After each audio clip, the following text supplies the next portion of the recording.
কি করছো? আমি আজকে তাড়াতাড়ি জানিয়ে হাজির হয়ে গেলাম তোমাদের সাথে। আজকে তাড়াতাড়ি এসছি। আজকে এখনো গাছেও জল দেয়নি, পুজো তো করি, সন্ধ্যা দেরি আছে। আমি বলি যে না, আগে বন্ধুদের সঙ্গে গল্প করবো, আবার বিকেলে একজন আসার কথা।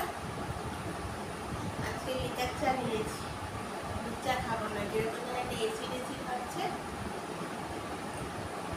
তোমাদের চা খাওয়া হয়েছে?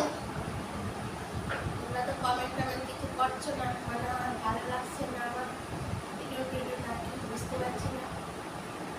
তো আজকে আমি দিয়েছি রেসিপি দিয়েছি, চিকেনের স্যুপ দিয়েছি, তারপর মোরালা মাছের রেসিপি দিয়েছি, রেসিপিটা না মানে প্রিপারেশনটা দিয়েছি, তারপর কাতলা মাছের রেজালা দিয়েছি। আমাকে সাবস্ক্রাইব করে দাও, তাহলে সব কিছু পেয়ে যাবে। প্রতিদিন অনেকগুলো করে দিচ্ছি রান্না। তারপর আবার দুপুরে আসছি, আজকে তো বৃহস্পতিবার, আজকে পুজো দিতে দিতেই এক ঘন্টা লেগে গেছিল। তার জন্য দুপুরে ভাত খেতে খেতে 3টে বেজে গেছিল। সন্ধ্যের সময় পুজো দিতে হবে, গাছে জল দিতে হবে। আমি ভাবলাম যে না, একটু তাড়াতাড়ি তোমাদের সাথে চলে যায়। তোমাদের সঙ্গে এখন কথা না বললে আমার আর ভালোই লাগে না।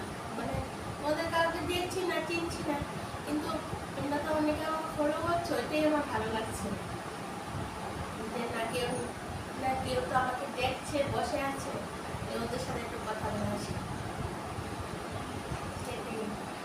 আর আজকে বৃহস্পতিবার দিনটা আমার একটু বেশি আরো কাজ থাকে, পুজোতে আরো বেশি দেরি হয়ে যায়। ঘর বসায় লক্ষ্মী পুজো, লক্ষ্মীটাকে আসলে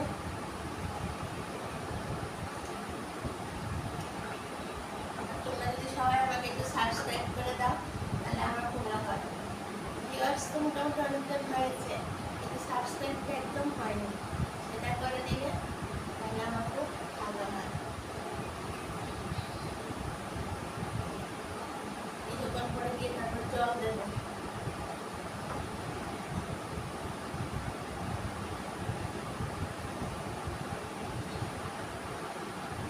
আমি কিন্তু এমনিতে আমি খুব ঠাকুরেরও খুব বিশ্বাস করি। মহাদেব ঠাকুর, মা কালী, কৃষ্ণ ঠাকুর সব আমার আসনে